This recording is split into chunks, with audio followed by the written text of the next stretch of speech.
All right, welcome to the 2022 WARR Media World Cup special. I am Saul Rodriguez. I am joined by longtime contributor for WARR Media, Jason Kessner, and freelance photographer Muz Quadri, who has also began contributing to WARR Media in the last year. Thanks for joining me, guys. I really appreciate it. How are you doing today? I'll start with Jason. How you doing?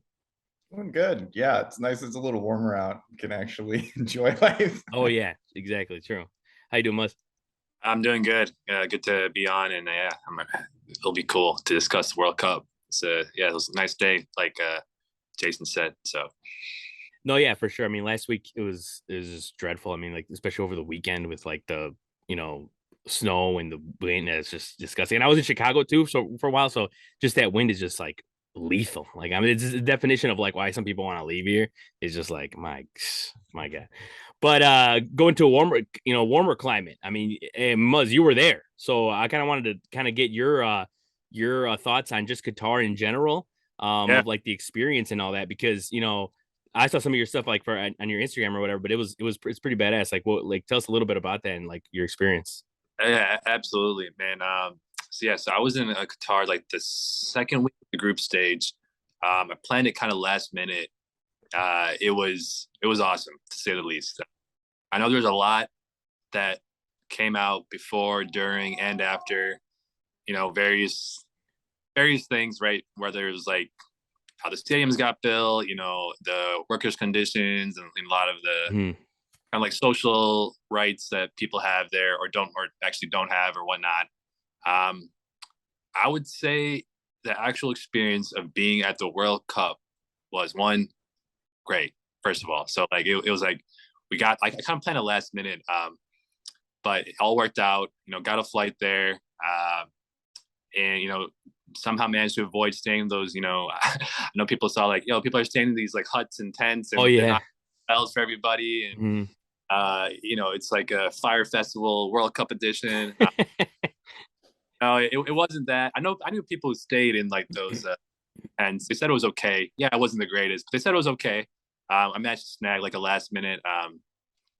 Wasn't a hotel, but yeah, you could call it like a hotel. It was kind of like 30 minutes away from like the city center.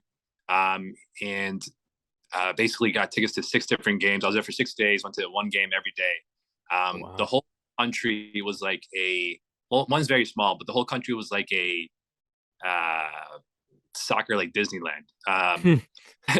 There were, signs, exhibitions, performances, just everything relating to the World Cup almost all times of day throughout the whole city, the whole country of Doha and Qatar.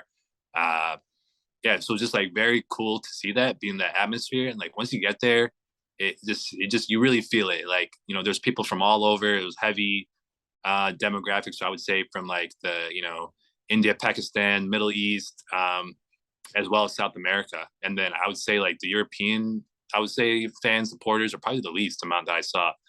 Um, and getting like it was just really easy, man. Like it was really nice and really easy. Like so like we managed to get like one ticket to one game every single day that we were there, and I went to Brazil versus Switzerland, USA versus Iran, France versus Tunisia, Spain versus Japan, Korea versus Portugal, and then the not quarterfinal, round of 16 knockout, USA versus Netherlands.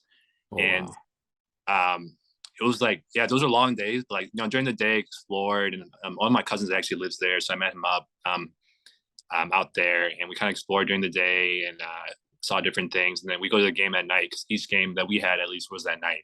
Hmm. And uh, I know people went to like multiple games during like multiple games a day, like that was like possible. Like previous World Cups, it's just wasn't logistically possible to go to multiple games a day. Like since the logistics of the World Cup being such a small area, like the furthest stadium from like the city of Doha and around was like an hour away, and all the metro and subway system and buses are all free for people who are attending the World Cup, so you could take that and get around very easily. You didn't have to switch out your hotel or where you're staying. Like you could go to one game, and then you could leave the game, and people would take the bus directly to the next game to a different stadium, and like people would do that. It was like really cool to see, like just like nonstop soccer, nonstop atmosphere. Um, I thought it was, a cool place to explore, and people are saying it was kind of like Dubai light. I haven't been to the Middle East before or Dubai or anything like that, but my experiences was like, they were building a lot of it. They were prepping for this World Cup, which seemed like it, showed up there. Like everything was like brand new. But the actual atmosphere, like World Cup was like on my bucket list for like a while. People are like, you might as well wait till 2026 coming here to the US. I'm like, I really want to go. I don't know where I'll be in 2026. So I made it happen, and it worked out well. Like I said, the atmosphere was absolutely incredible. The games were awesome. The people, I would say, yeah, I'm sure there were problems, and I'm sure there probably still will be. From my personal anecdotes, everything's on the surface seemed to be nice. While we were there, and I talked to like a few other people while I was there, up there, other fans, other people who were working, whatever it was, and it all was very positive. I mean, maybe they made it that way, but hey, it was great.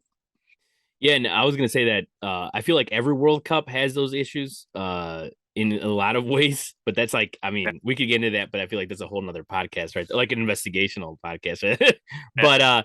But on the positive side, yeah, no, I had a friend from high school that went, and he stayed like almost a whole World Cup, but I don't think he went to like semifinal. I think he just went to some quarterfinal.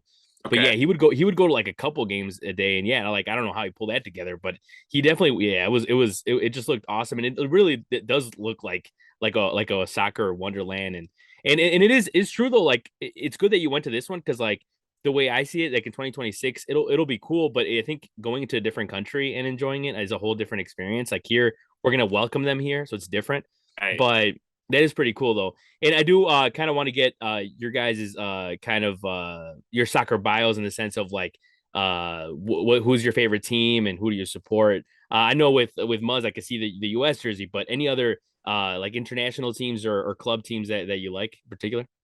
Yeah, absolutely. Yeah, I was supporting the US while I was out there. You know, it's usually by players, right? Because like everyone's like, whatever, some good players, but I actually support Chelsea. But Okay. I don't know, man. Like, I've been supporting them for like a long time, since like 2003, 2004. People are like, oh, you just recently supported them, right? A lot of recent success, late, like 2018, 19, whatever. But it's hard to like, I don't know, man. Like, it's just become to a point where I'm just like become like a fan of like the game itself. I'm serious, because like Chelsea, they're such like a difficult team to support. Like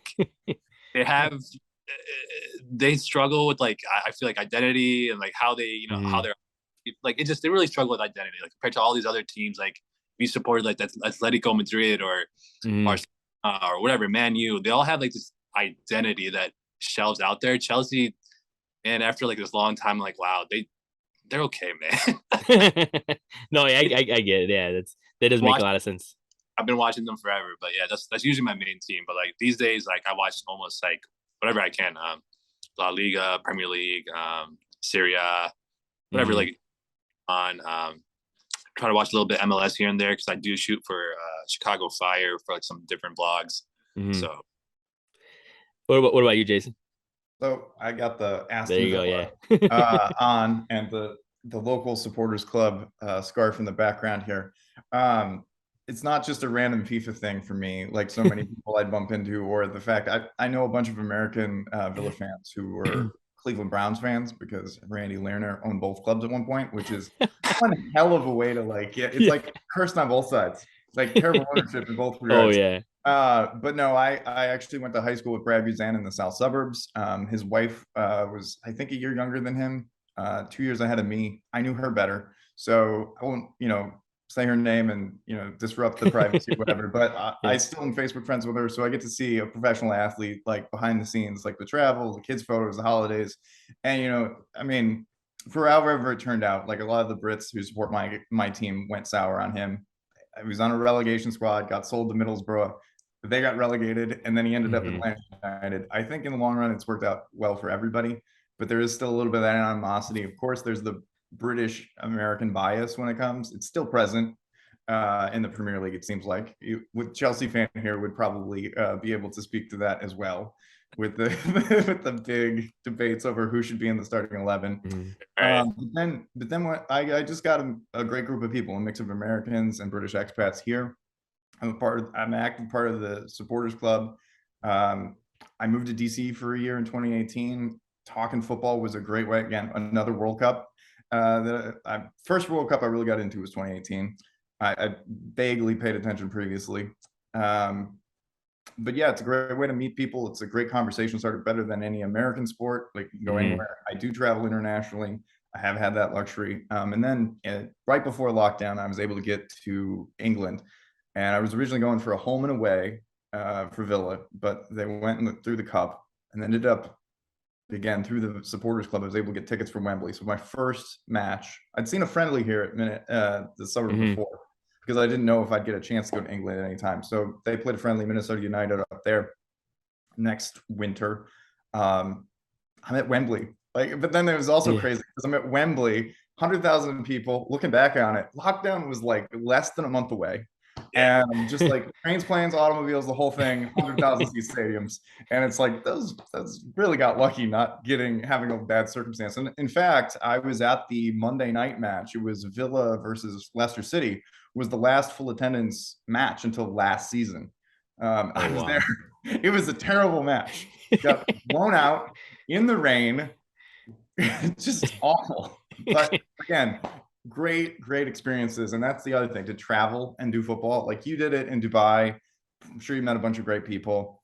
I've done it in the UK now. I plan to go and do it. I actually hadn't been into soccer when I was in high school. It was study abroad in Italy that got me started following AS Roma. When Brad ended up on Villa, that's when I sort of switched my attention from Serie A to the Premier League. But yeah, I've given up on a lot of American sports. Like, I'm still kind of into baseball, but like, I'm totally agnostic on football now, American football. I'm definitely in the hand egg like society, like my British friends. Like, what is this? Like, I can't even watch it and enjoy the NFL at this point, or the NCAA. But yeah, I mean, ton of my time has been spent with the Premier League, and now with the different streaming services, watching a fair amount, Paramount Plus, ESPN Plus. It's great to be able to watch these lower leagues too. Yeah, that's true. There's a lot of ways to watch them now, and way more accessible than what they used to be. And they're getting more and more accessible, which is cool, because you definitely want more Americans to just watch other, like, just I want other Americans to know that there's soccer outside of the World Cup. It's like that's like the best part of it, and even Or better MLS. soccer, arguably. Yeah, or MLS, right? It's especially, and even like with the Apple TV thing. I know a lot of people were disgruntled with the MLS going on Apple TV, but I believe they signed a contract still to have games on, I think it was Fox, or I forgot where, somewhere, to show the I forgot, something like that. But yeah, I do. For me, I would say, coming from a Mexican family, like we've always watched soccer growing up, like whether it's because my mom's from Guadalajara, so she's a big Chivas fan. So that's kind of like what I was started. Also, I mean, I remember like the first World Cup I watched, even though I don't remember that much, I was like in second grade, was 02, the South Korea one. And but kind of growing up, I did watch actually a lot of Chicago Fire, as much as it wasn't as it wasn't as much on TV as it is now, right? But also, I didn't get it started getting into like the EPL, for example. That's the one main league I watch. Like, I'll watch Champions League, but when I don't really watch like other leagues like Serie A or Bundesliga like as much as I do the Premier League. But it was probably like 2011. 2011 is with like Gareth Bale that kind of got me into Tottenham, and it's kind of funny because I have a friend group that, and it wasn't even on purpose, because I didn't at first, when I started watching it, I didn't know they were like rivals like that, or the fact that Tottenham was like right in London. But I have a friend that's a Chelsea fan, a friend that's an Arsenal fan, so you can imagine the conversations that happened there. But but yeah, I would say, like, I'm kind of Muzz. I agree with that, where it's like you're at the end of the day, you're more like just a soccer fan all around, and I love watching like I get the argument where like the Champions League is better than the World Cup, like, because the competitiveness is there, and just like the teams, they're loaded, and also some players, they even come out and said that they care more about that than the World Cup. So I mean, that also shows as well with some of the passion. But Yeah, as you can tell, like, so I have the Mexico jersey. I would probably say is my top team, but I'm not by no means a US hater. But I also I'm not. I'll be fully transparent and say that I was like when Landon Donovan was on the team, there was something I just didn't like about that team. Like I like Dempsey because he was on Spurs right for a while, but like there was just something about like that those teams that like they like that the attitude they have, and now with like Pulisic and like Reina and all like I have nothing against those guys, so like it's cool to see them, and it's cool to see like US just like get a little more respect out there. It's and they get better and better, and in 2026 is like they have it on a platter right there. Like they could easily make have a great tournament then. So hopefully that's what happens. So but kind of shifting our focus now to what we're here to talk about, man, the World Cup. So Yes. And we'll talk first, as we mentioned a little bit right now with Mexico, US, and we'll talk about our region, the CONCACAF, didn't have a great tournament, but it's still there's a lot to talk about there, a lot to break down because the US, they made it to the round of 16. Mexico disappointingly did not. Canada didn't, which you can make an argument they should have with how good they played at least. Costa Rica had a very up and down World Cup, but Yeah. we'll start with you, Jason. What did you think overall about the performance of CONCACAF in the World Cup?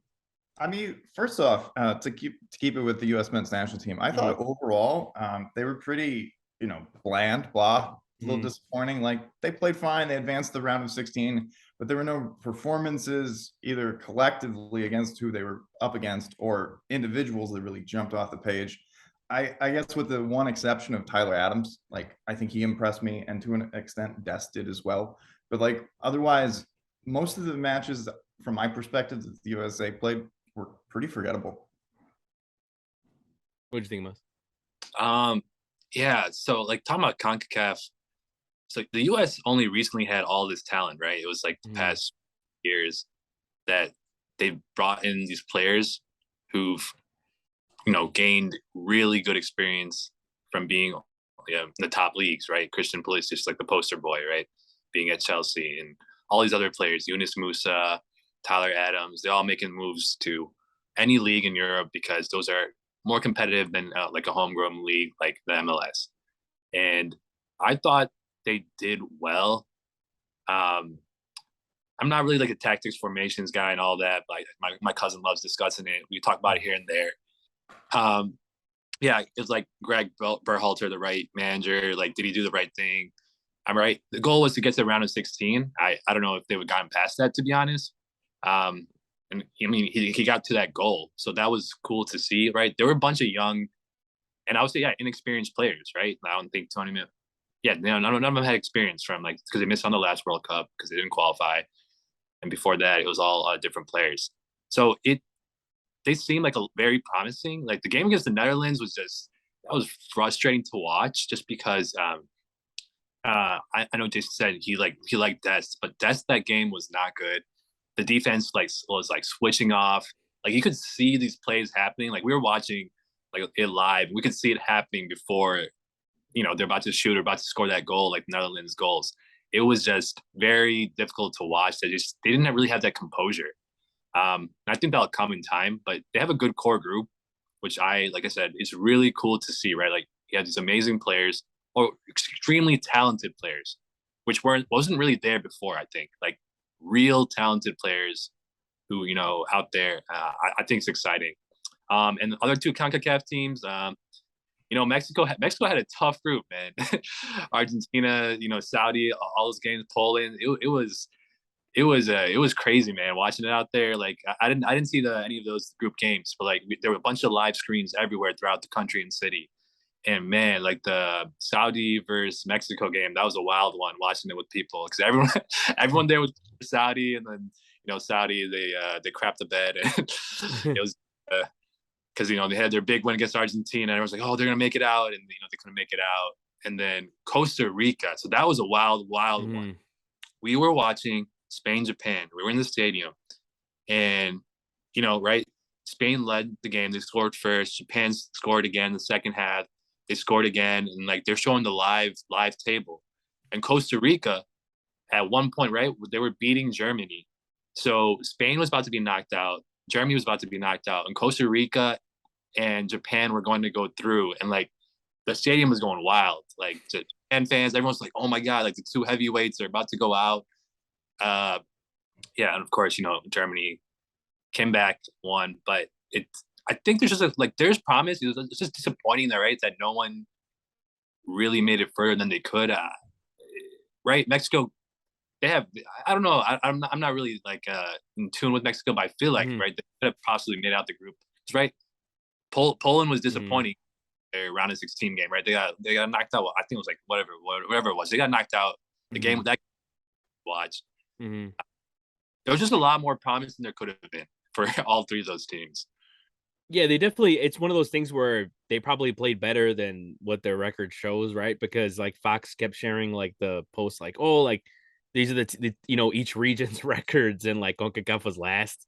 That's like I'm like it's really. I mean, I don't know. Like, look, I know it's easy to look at Costa Rica as lost to Spain and be like, man, they had a bad World Cup, but they beat Japan, and they competed with Germany, so it's like they didn't. And also as well, and with Canada, I mean, they were in every game except for the Croatia one, 4-1. But they were in every game, and that Belgium game, I mean, Belgium is one of those teams where they have so much talent, but at the same time, they just never have. I feel like they never have that drive. So I almost kind of like this World, like I was excited about them last World Cup, but this World Cup I was like, it's cool if Belgium get on the group stage. I don't care, and also just the fact that I mean, De Bruyne saying that they don't have a chance to win is hilarious to me. But but yeah, with Canada, I really felt I felt for them the most out of, besides the US. I mean, they got to play a knockout game, but Canada, I feel like they played really well. But yeah, with Mexico, man, it was. I mean, look, I'll be honest. Like we all have hope, going into the World Cup. It's just the way it is. But we didn't expect them to make it out of the group stage because no, like in realistically, no, because this was probably the worst Mexico team put together that at least I've ever seen from in a World Cup, and it's just the way that they're put together is just wrong. Like it's not. And also, I mean, there's theories, and you can believe which ones you want, but there's a lot of theories that like, oh, like they have contracts with the TV, and that's like certain players do, so they have to go. Like a lot of people made an argument that like I know that Ochoa made a great save against Poland, and Ochoa this and whatever, but like a lot of people actually looked at other goalkeepers in Mexico and were saying that they should have had a chance to at least either start or be on the team. And they had Talavera was the backup, and he's like 40 years old. And so like it's one of those things where it was a lot of egos and a lot of things that go into Mexico's putting team together. And also the US and Mexico had the same problem with the striker. They had like no striker. And I was going to mention that about Mexico. Mexico it has the same problem that in Premier League that Wolves does. They either need to get Raul back and firing, or they need to get a different striker because they just aren't going to win anything strikerless. And I'm before the injury, I was a big Raul Jimenez fan. I thought he was a really, really great all-around striker, but he's just a shadow of himself, sadly. And I agree. Maybe he'll get back there, but just to jump in, because I know you went all the way around all the different comparisons. The thing with you mentioned Muz, the US was young.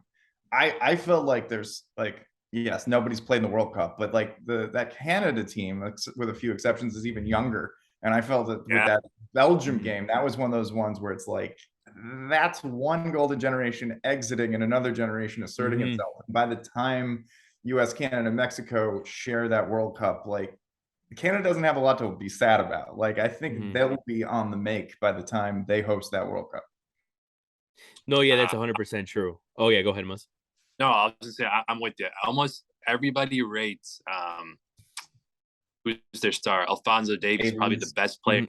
All of North, like out of Mexico, USA, like everyone rates Alphonso Davies. They're all very young, right? It's like I think it's like 21. So, like you said, even younger than the US. They show their inexperience, definitely, but they have a couldn't close it out. Crazy good. Like they're very dynamic. I think they're, like you said, 2026. These teams are really gonna show their worth.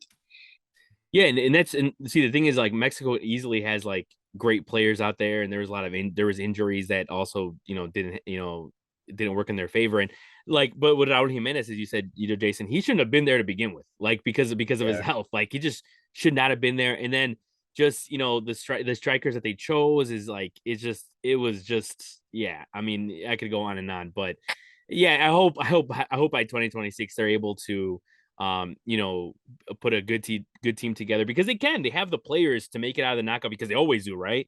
And it's like this year with like the lack of striker going into it, we're like, how are we going to score goals?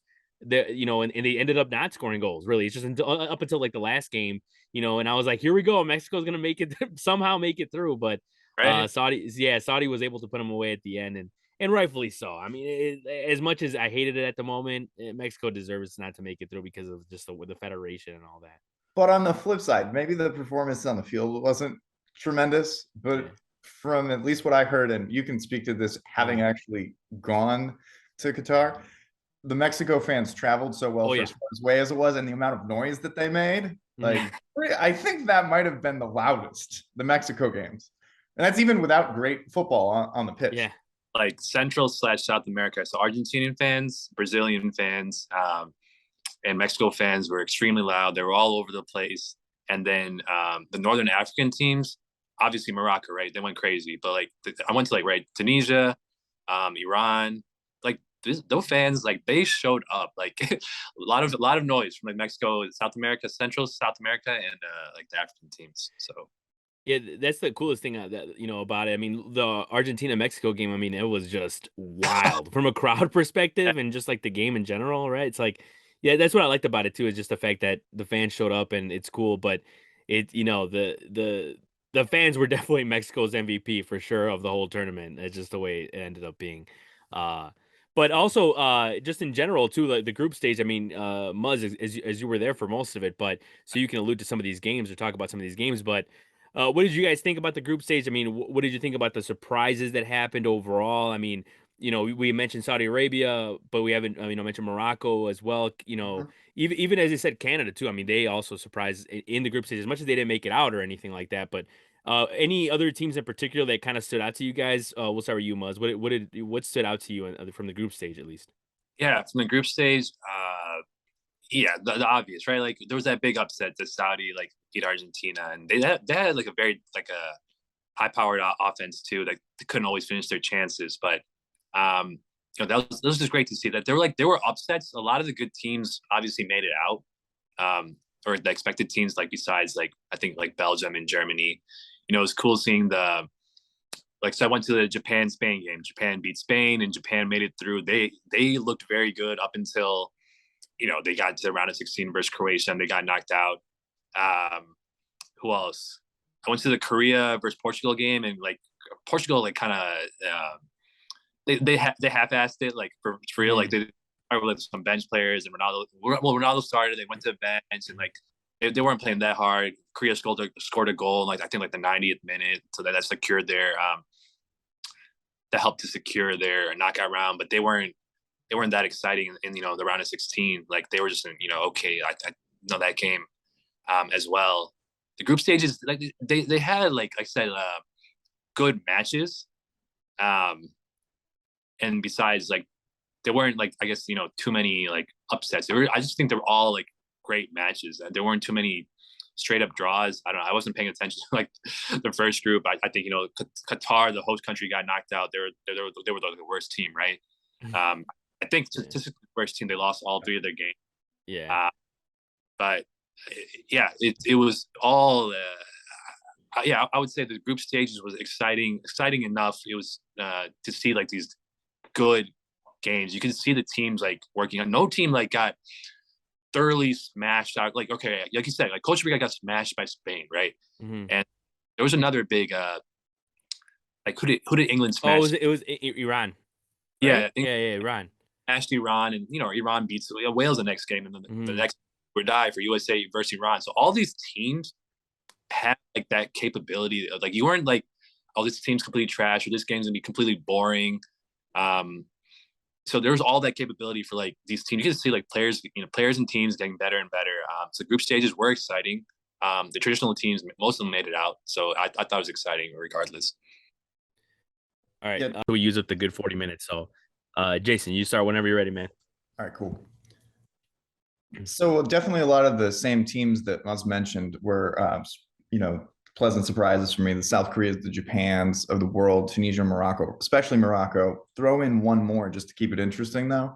And you'd mentioned Qatar being, you know, the worst team in the whole tournament. But even despite opening match, Qatar, Ecuador, I thought Ecuador was another pleasant surprise. Like I didn't expect a lot from them, but they were competitive.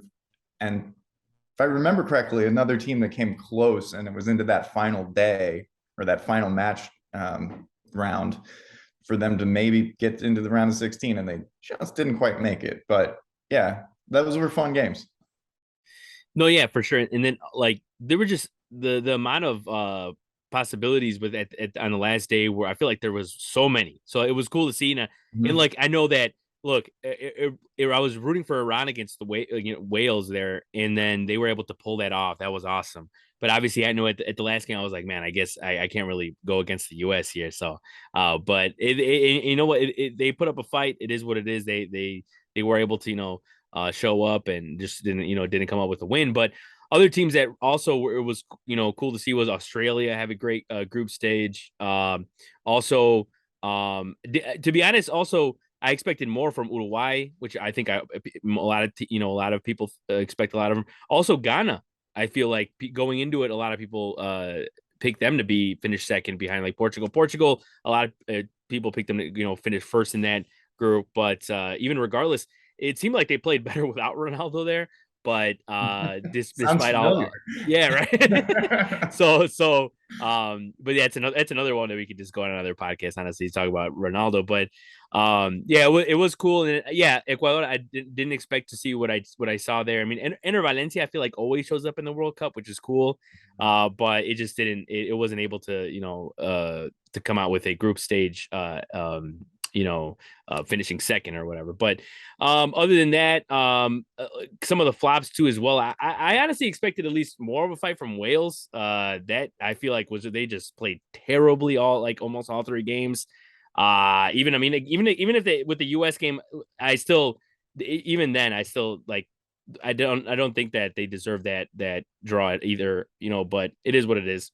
And Denmark as well, like man, they Oh yeah. just came, yeah, I mean, they just came in also and didn't do much there.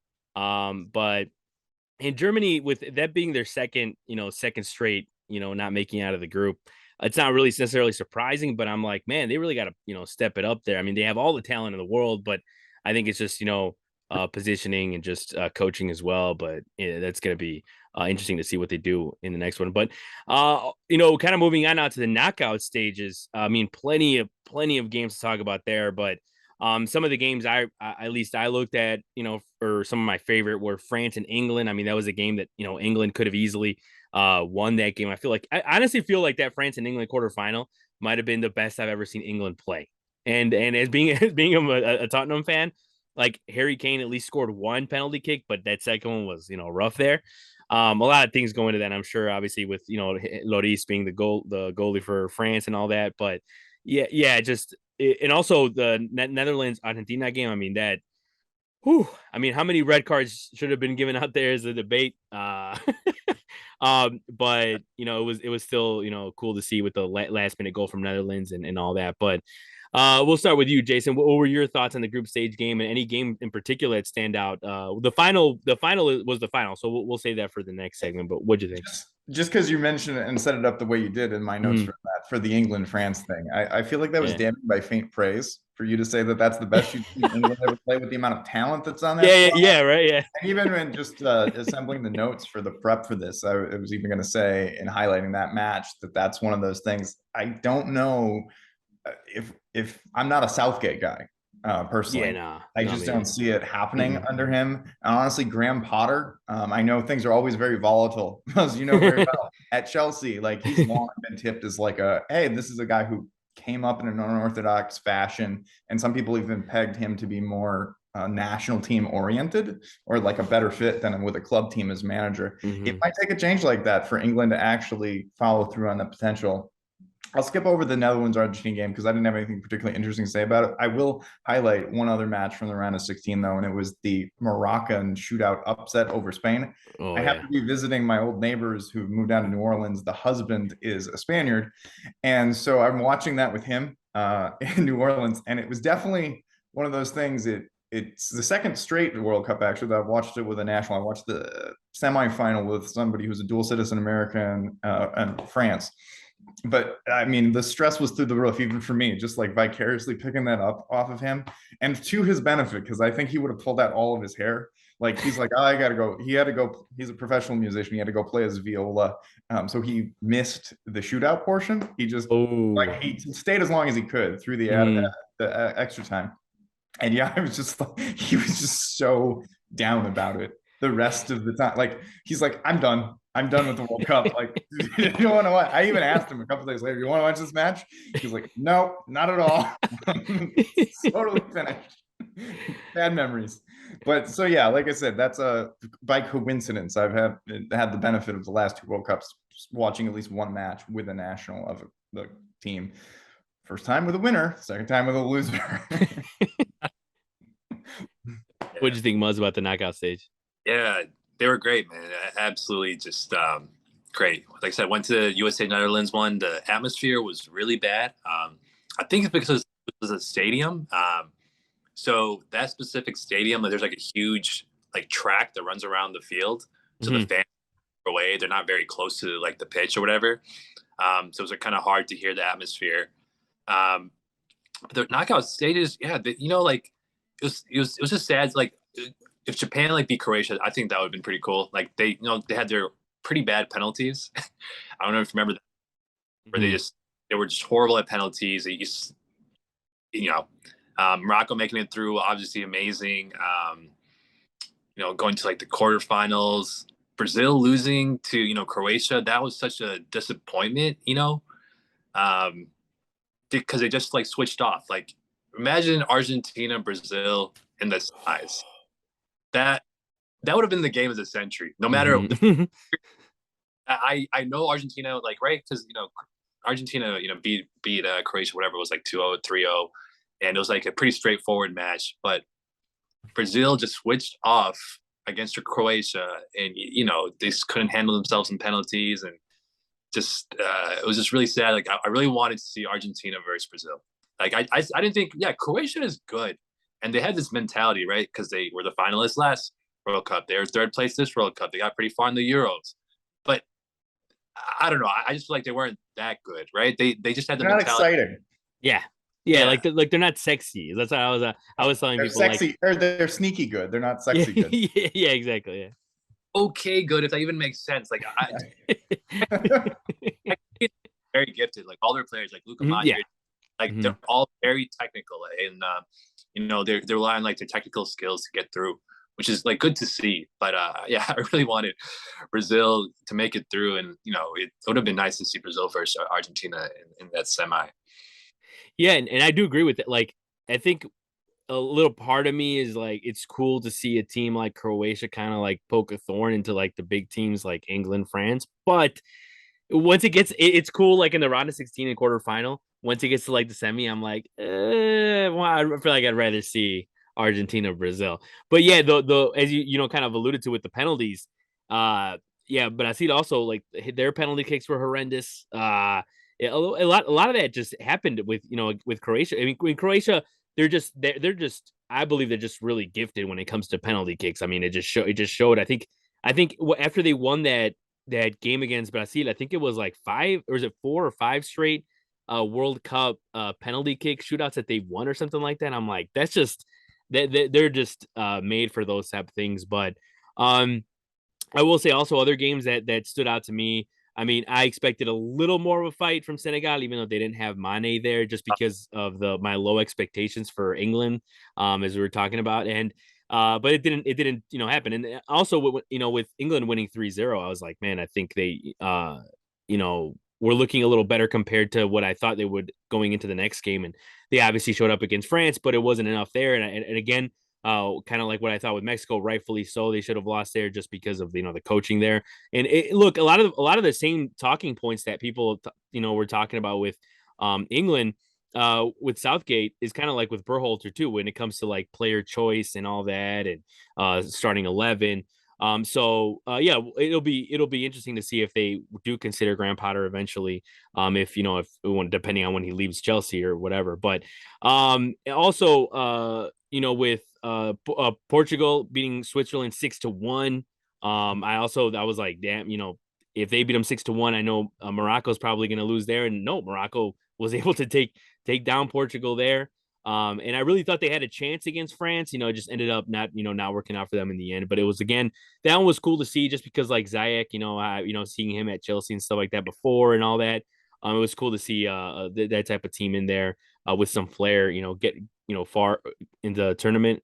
I really was pulling for kind of going back to Croatia. I was pulling for Japan to make it out of there. But again, those penalties were hideous, so it didn't work out for them either.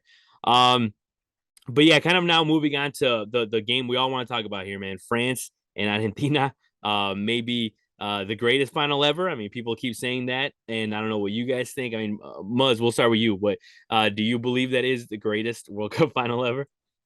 I mean, I've been watching since 2006, and yeah, I would say this was the greatest one ever. It was one of the best games I've ever watched. Just all like I watched a lot of soccer in the past, like I want to say close to 20 years. It's been like close to 18 years of soccer I've been watching, whether it's been Premier League, Champions League, and the other leagues, MLS, this and that, and the World Cup. But that final was just like the pinnacle, right? Like it was just like everything was set up for like it to happen, right? Argentina, like Messi's last dance, right? Messi taking his team to the World Cup. He's taking them to the final. Messi, like, the greatest player, blah, blah, blah, versus France, who has Mbappe. France like won the last World Cup, and they have these superstars. And, they're a very good team, and they have a bunch of young players who are also very good, and they can slot in. And it was just wild. That it was like so much tension. Like people are like, like watching that game was just wild. Like, Argentina scores those first two goals, and like France looks deflated, and like the game kind of it's going back and forth. I thought it was a very tactical match. People are like, oh, and it got boring until France scored those two, and I'm like, no, until that moment, like whatever it was, like 70th or 80th minute, it was still really enthralling. But like, of course, right? As soon as they scored, Mbappe, and like wild, like absolutely wild. Like you're just seeing like the best go at it. Like, right, everyone's saying Mbappe willed his team. Yeah, I think he had a backing of his whole team behind him. But Mbappe, with his talent, right, smashes in that goal, gets that penalty. It's now 2-2. Going to extra time. Argentina scoring.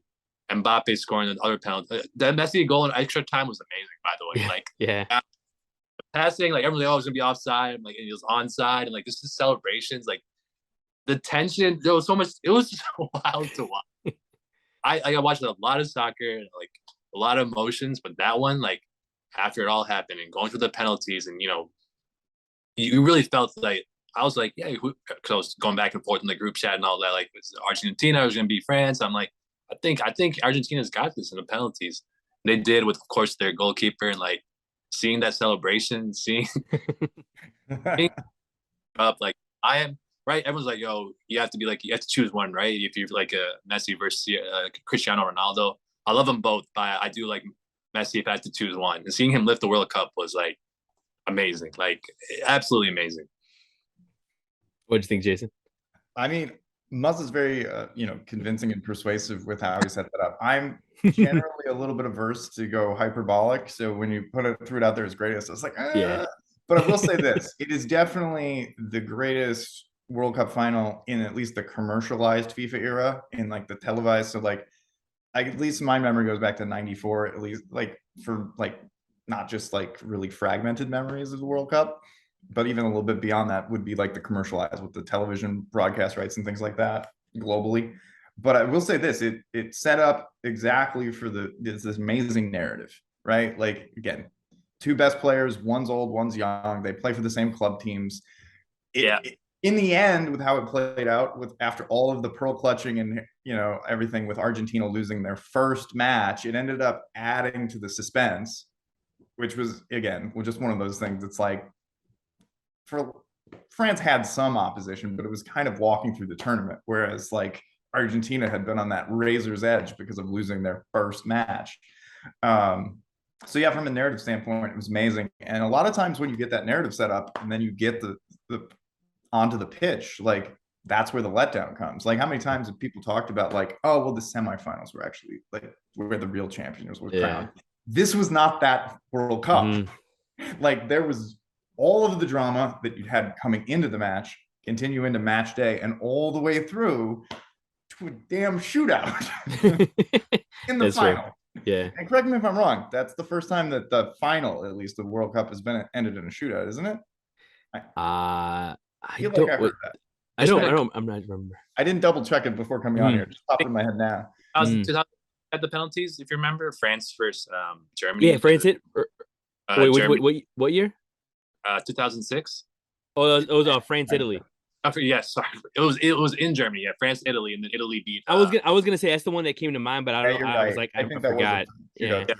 But nevertheless, like the drama all the way through, drama leading up to it that doesn't disappoint. It's from that standpoint, it's definitely the greatest because, like, again, how many times did you build the narrative for it to like fall apart? Round of 16, the semifinal, like again, the favorite loses in the semis, and last time I can't remember who Croatia played, but like in the semifinal was the real final.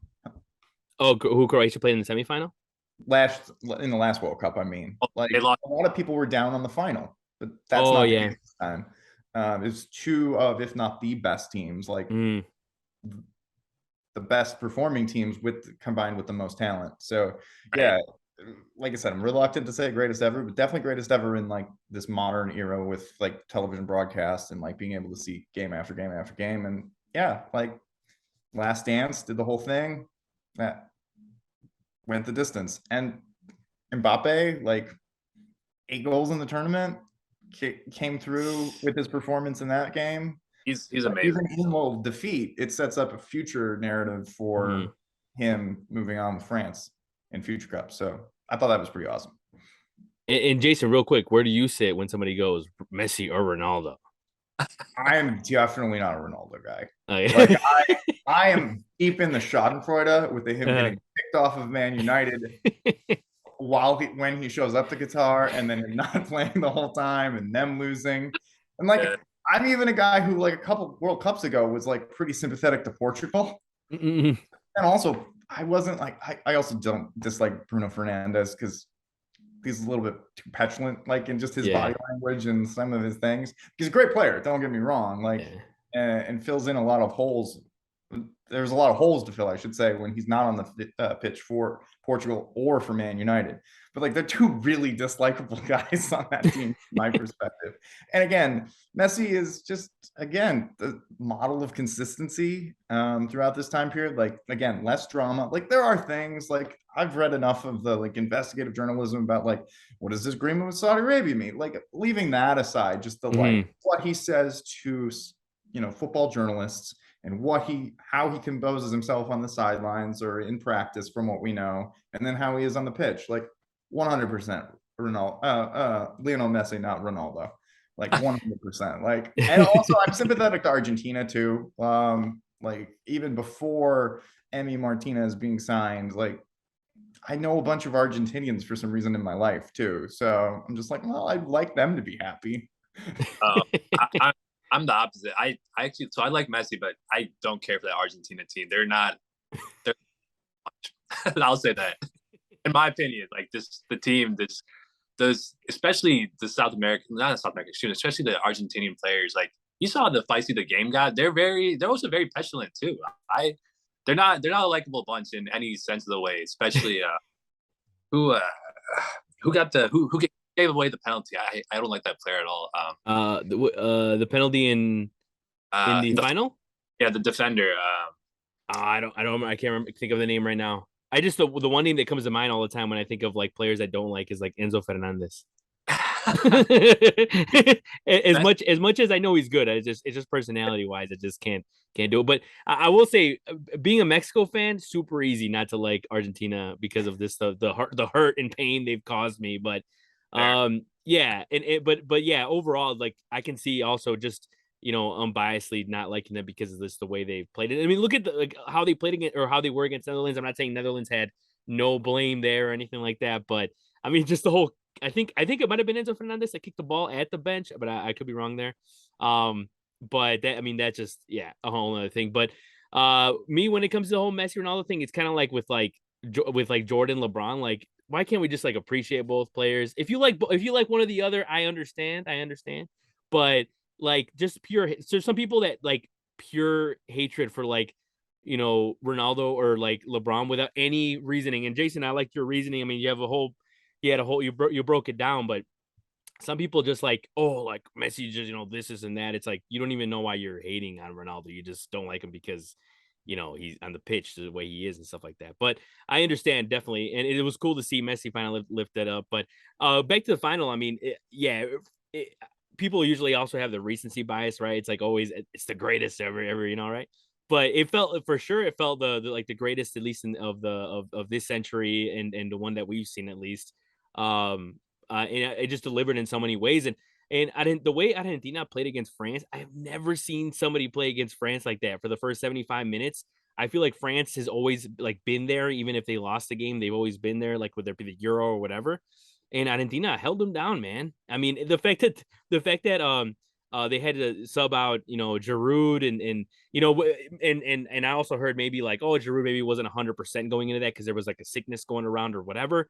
But even then, it was still surprising. And seeing them wake up finally in like the 78th, when they got that the penalty and then plus Mbappe. I mean, I will say this: I'm usually not a betting man, but I did put with big games like that, I do bet, and I did bet. I again, it was more of like because I don't bet that much. I'll put like a couple bucks, and I'll always get some risky bet, and I bet for France to score over 1.5 goals and Mbappe to score 2 goals. And when Hey, Mbappe scored that second goal, it was me going crazy. One, because it was an amazing game, and two, because I won some money. but I had plenty of people that like never watched soccer hit me up and just saying like, oh, like this is like awesome and all that. I'm just like, wait a minute, soccer is boring. Everyone's saying soccer. No, it's not. This is what I'm talking about when people like talk like say, oh, soccer's boring and all that. It's like, come on. And also just in general with Messi, it was cool to see him finally lift up the trophy. And it's with him, it's just because he's like it's so humble, and we know his like beginnings and just the way that he came up and going to Spain so young and all that. And it was cool to finally see that. And even going into that final, I'm like, well, if Argentina finally wins it, at least Mexico lost to the champ. So Eric, and yeah. So but and Messi having one of the best individual performances, especially in the knockout round. I mean, he showed up every game and was able to get on the score sheet. But for you guys, what's one individual performance, or you can name a few that kind of stood out to you from the tournament overall? Jason, we'll start with you, man. Was there any particular player, even if it was from the US, like anybody in particular that kind of like caught your eye or maybe that surprised you? I'll hit two, and then just since you Sure. mentioned the U.S. specifically, another Mm, shout out to Tyler Adams because like hmm. definitely like the best player on that Yeah. side when it's as talented as it is. But two for me, one for a team that didn't go far as maybe they would have liked. Cody Gakpo jumped Hmm. off the page, Yeah. oh and yeah, then Emmy Martinez. Come on, Oh yeah. I mean, I like, don't blame you. Yeah. Everyone was roasting him and like all this crap, but like, look, at the end of the day, also, if you don't know his beginnings too, I mean, also it shows you why he had that much passion because he yeah, was at the last World Cup. I saw that because I'm not gonna lie, when I first saw him and doing the dancing, yeah, I would because I was rooting. Ultimately, I was it was a win-win because I didn't I should have said this before, but I was okay with Messi winning, but I like France just because like I mean I've always had like I've loved France just because like I took French in high school and I just had like I love Mbappe and all that. But yeah, it's cool to see Emi Martinez and what he's done and the fact that he was at the last World Cup as a fan. and now he's go on. But And go ahead. I can't fault anybody who's a neutral or a France supporter who's like fucking hate that. No, you're good. You're good. I just remembered. I was like, oh, we're not just talking. But like again, I was sympathetic towards Argentina throughout the tournament, and he plays for my club team. Like I see this every weekend. Yeah. Like he's got eyes on the players and playing mind games. He also like addresses the fans that are behind him on a regular basis. And like I think that's a really special thing, that dynamic that especially a goalkeeper can have with the fans in the stands. But yeah, those are my two big standouts, Gakpo and Martinez. Go ahead, Muz. Individual performances, that Croatia goalkeeper, he was awesome. That I think it was on the younger side. I think he was. He didn't win that goalkeeper of the tournament, and it could have been really close. I mean, Martinez, right? He had great saves and multiple penalty shootouts throughout the whole knockout stages, and I think that helped, obviously. But that goalkeeper was really amazing for Croatia. And then that one player for Morocco, like the whole Moroccan team played as a unit, which was like amazing. But Onahi, I forget his first name, but he was really cool. It was really good to see like these unheralded, unknown players, right? Yeah. Like out of Gakpo, like, so I follow a little bit of Dutch soccer because I used to work for this company that was headquartered in Amsterdam. So they sent me over there a couple times. I got to watch Ajax and some other teams play. So Gakpo wasn't like unheralded, but like he like not unknown. But like when you hear about like these not completely random, but like these unknown players out of nowhere, right? Like, oh, nah, he's like a standout star. No one really knew about him. Like he was a star of that Morocco team. He helped out the defense. Like seeing that to me is like super cool. Like, and I was like, he's gonna probably have a big move in the upcoming, January transfer window to a bigger club team. They're all interested. Yeah, that was a cool individual performance. I mean, like I said, the whole Moroccan team was great. And like actually seeing, like, I know we didn't talk about them that much, but that when so I wasn't there during the knockouts and even the group stage when they did really well, but a lot of people I knew were like, right, they're really rooting for them to see like an African team, an Arab team make it to the semis was like a huge achievement in itself because no African team has ever made it to the semis. And like you see other parts of the world or other teams are like really competing, right? Like when you said it was not difficult, like a little sad to see like Senegal not do that well in their knockout, their knockout game. But these teams are like, right, they're getting better and better like throughout the global stage, whether it's like in Australia, Morocco, all these teams, like it's the playing field in 2020. That's why I'm really excited for 2026, even though it's supposed to be 48 teams and we can get here, yeah, it's gonna get better and better. But like I said, that standout seemed like an unknown player like Onahi like make his name. And now he's gonna like get his big breakout deal in like the next month is really cool to see. Yeah, and actually, Jason, I was going to talk about Cody as well, and because I was not, to be honest, I hadn't really seen him play on PSV, and for him to come out and have a tournament like this, it was cool to get it kind of introduced to him like this. And but also Hakimi and on Morocco, the way he led the team and was able to play, and obviously him being on PSG, I was familiar with him, but just man, he just willed him. And then also, I mean, and I feel like every tournament he shows up, but Modric, obviously Luka Modric, and it's one of those things again, plays into the fact that it's not like sexy and he's not like, necessarily, standing out. Everyone sees, but when you just watch him play, it's his passes, his positioning, it's almost perfect. So those are the type of players that really stood out to me. And it's good that you mentioned Tyler Adams too as well, Jason, because I think that's another player that a lot of people don't talk about, because with the US it's understandably so. It's like everyone's talking Pulisic, everyone's, even right now, whether it be positive or negative with that whole fiasco. Tyler Adams is one of those guys, that for sure is going to be there and be one of the mainstays and one of those anchors for the team for years to come.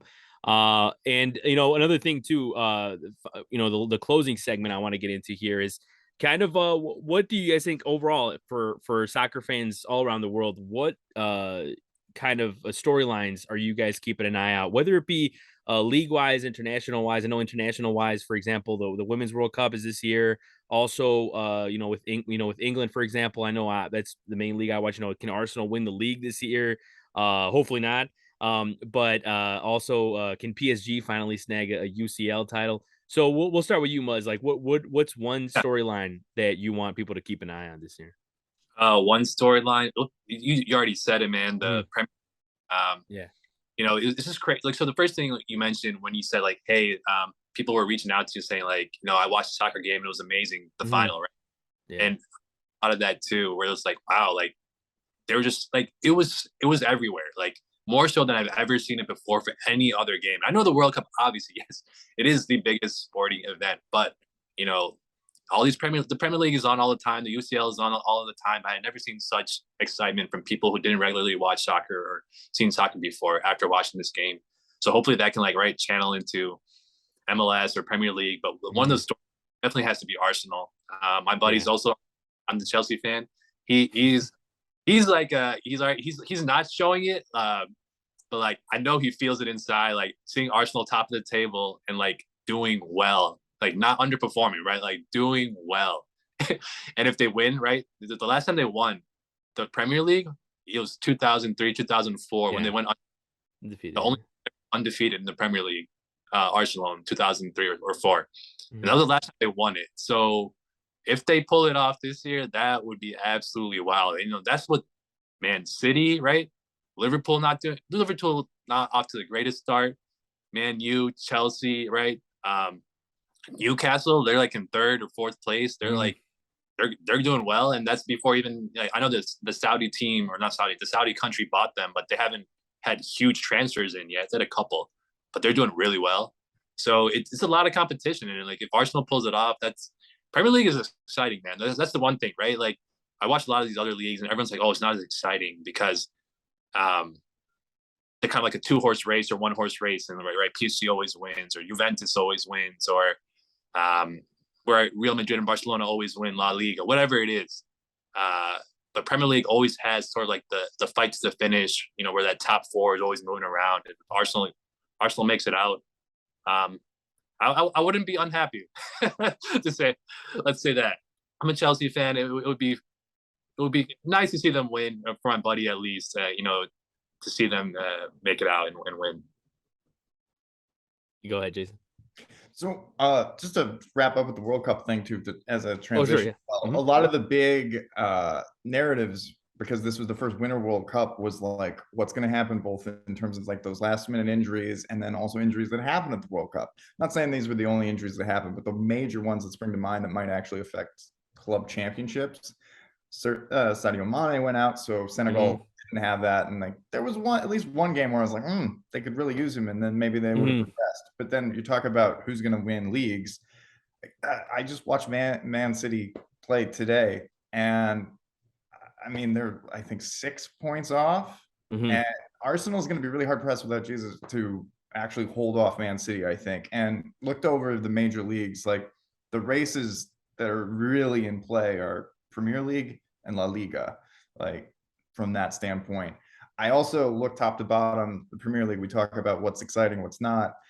Like look at flip the table over. Like there's 1 point, there's one win. The 20th place team is 1 win away from safety. There's 1 point separating 17 from 18. It's really volatile in the like bottom 6 or so. So anybody can get pulled in the relegation battle. We saw that last year too. There was a very narrow middle of the league. Yeah. That's always really exciting.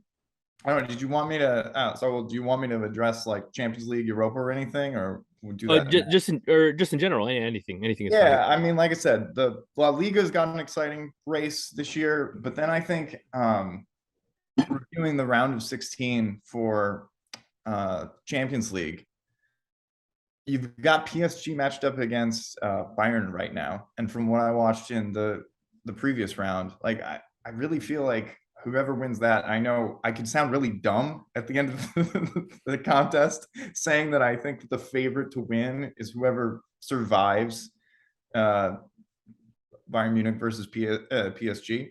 But I really do think that that's the most likely scenario. And to give a couple other options, maybe if like Liverpool totally invests in lifting that trophy because they feel like they're out of the race in the Premier League, that might be an alternative. And since I went out on a limb and picked favorites for the UCL for Europa, I looked over who's still available and thought about the performances that I watched. Union Berlin, like, again, might just be playing for a trophy. Like, forget about Bundesliga, too far out of it. Bayern's got a huge lead, had great performances in the previous round.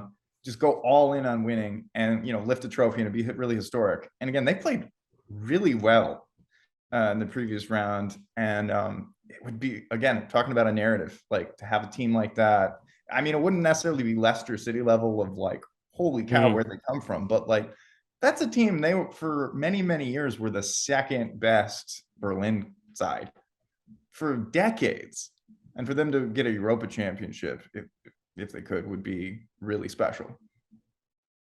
No, yeah, for sure. You guys brought up a lot of good points there, and I mean it's a new year of soccer and a new year with not necessarily World Cup doesn't mean there's lack of excitement for sure. But we've run out of time, guys. I know we could talk for hours with soccer with how many leagues there are, right? So hopefully we get to do this again sometime. I want to thank Jason and Muz for joining me, guys. Really appreciate it, and hope you guys have a great new year and take care, everybody. All right, thanks, Saul. See you. This is fun. Bye, guys.